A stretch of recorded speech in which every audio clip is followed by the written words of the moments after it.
उदय भान जी, भूपिंदर सिंह हुड्डा जी, कुमारी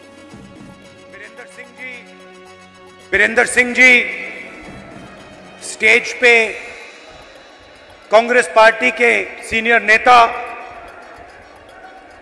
हमारे प्यारे कार्यकर्ता जिनको मैं आजकल बब्बर शेर कहता हूं, भाइयों और बहनों, प्रेस के हमारे मित्रों, आप सबका यहां बहुत बहुत स्वागत, नमस्कार। कैसे हैं आप? मूड कैसा है? नहीं, सुनाई नहीं दिया मुझे। मूड कैसा है? ये देखिए, आजकल ग्लोबलाइज दुनिया है। सारे के सारे देश हवाई जहाज से, टेक्नोलॉजी से जुड़े हुए हैं। कुछ दिन पहले मैं अमेरिका गया। अमेरिका में मेरा प्रोग्राम टेक्सास में था और किसी ने मुझे कहा कि टेक्सास में हरियाणा के युवाओं से मुझे मिलना चाहिए। पता नहीं आपने वीडियो देखा, नहीं देखा? देखा? देखा। मैं आज आपसे उस वीडियो के बारे में बोलना चाहता हूं, क्योंकि अगर आज आप हरियाणा को समझना चाहते हो तो जो भी समझना है उस वीडियो के अंदर है। सबसे पहले जब मुझे बताया गया कि हरियाणा से हजारों लोग, 15-20 हजार लोग अमेरिका गए हैं, मैं हैरान हुआ। हरियाणा से इतने लोग अमेरिका क्यों जा रहे हैं, ये मेरे दिमाग में सवाल उठा। और फिर मैं डैलस में आपके भाइयों से एक छोटे से घर में जाके मिला। मैं आपको बताना चाहता हूं, आपके भाई डैलस में एक कमरे में 15-20 लोग सोते हैं। मैंने उनसे पूछा, आप अमेरिका कैसे आए? देशों की लिस्ट दे दी। पहले हम यहां गए, टर्की गए, कजाकिस्तान गए, कजाकिस्तान से साउथ अमेरिका गए, साउथ अमेरिका से एक के बाद एक, एक के बाद एक, एक के बाद एक हम दूसरे देशों से निकले और फिर हम पनामा के जंगलों से निकलकर अमेरिका में जाए। अमेरिका में हमें रोका गया, पकड़ा गया और अब हम अमेरिका में हैं। रास्ते की कहानी बताई राहुल जी। रास्ते पे माफिया के लोगों ने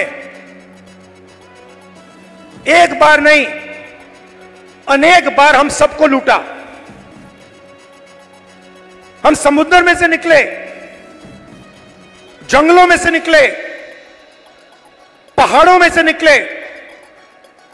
हमारे भाइयों को मरते हुए हमने देखा है, जंगल में मरते हुए देखा है, गिरकर मरते हुए देखा है, अपनी आंखों से देखा है।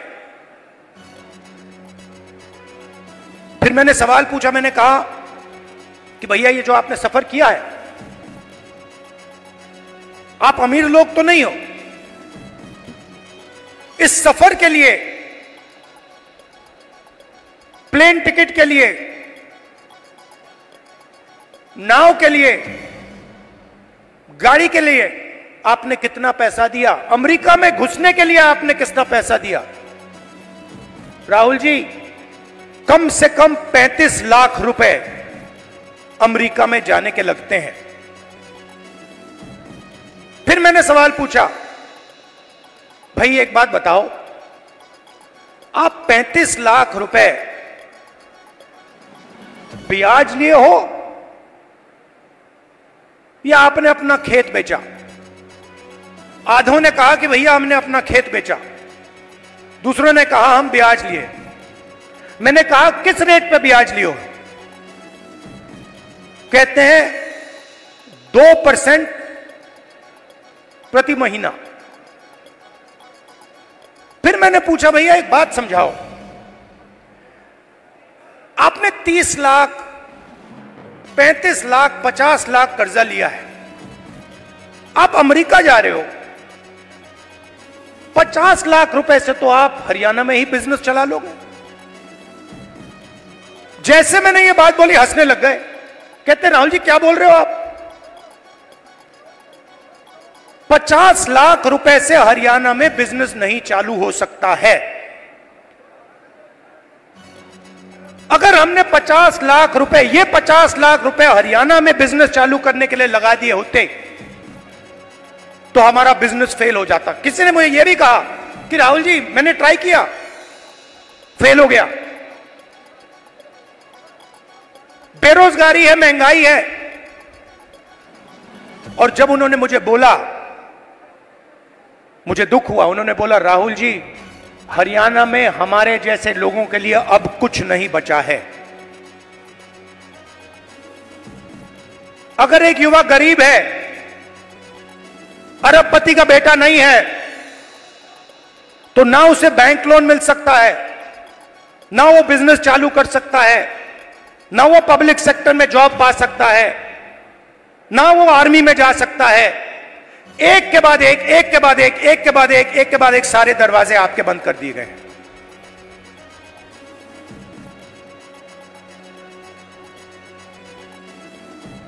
मैं जब उस घर से निकला, मैं सोच रहा था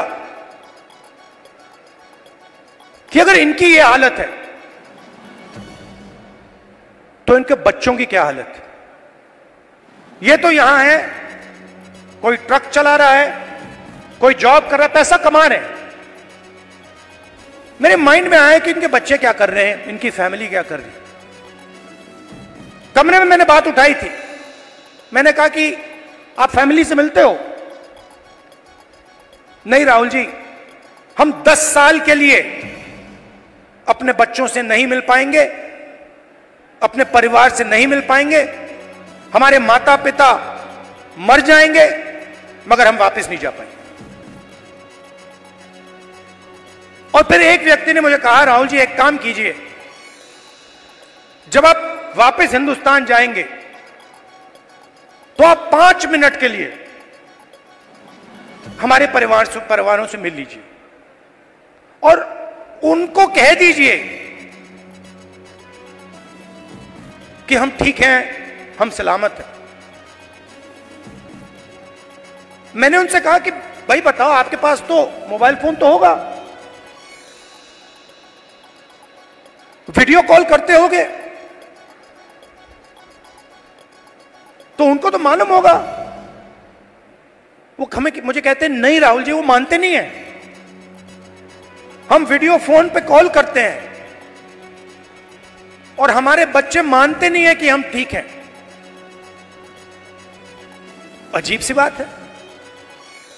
फिर मैं करनाल गया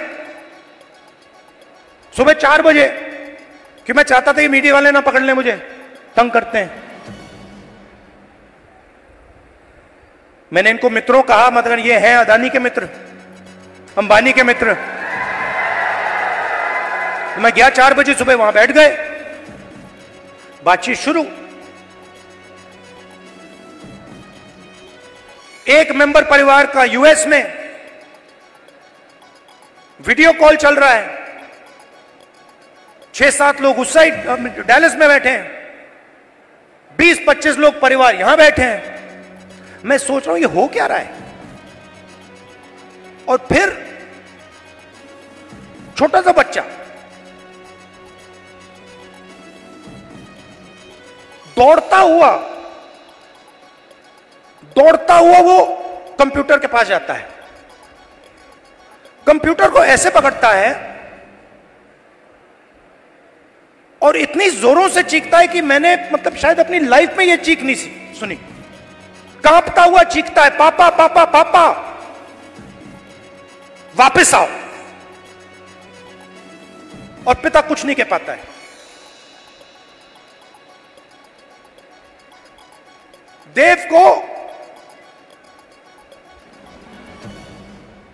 देव की आंखों में आंसू, चिल्ला रहा है